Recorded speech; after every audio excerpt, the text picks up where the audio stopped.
আপনি অনর্গল ইংরেজি বলেন, কিন্তু আইএলটিএস এর স্পিকিং এ আপনার স্কোর 6 এ আটকে যাচ্ছে।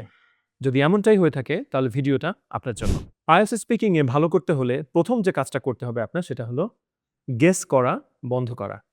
কারণ আপনি হয়তো ভাবছেন আপনি গ্রামারে দুর্বল। কিন্তু দেখা গেল আপনার গ্রামার ভালো কিন্তু আপনার ফ্লুয়েন্সিতে সমস্যা। হয়তোবা আপনি ভাবছেন যে আমার ভোকাবুলারিতে প্রবলেম। কিন্তু দেখা গেল আপনার ভোকাবুলারি মোটামুটি ভালো আছে। আপনার প্রবলেম আ প্রনান্সিয়েশন এ। তাই আমরা ১ম এ যে কাজটা করি সেটা হলো একটা স্টুডেন্টকে বা ক্যান্ডিডেটকে আলাদাভাবে অ্যাসেস করি।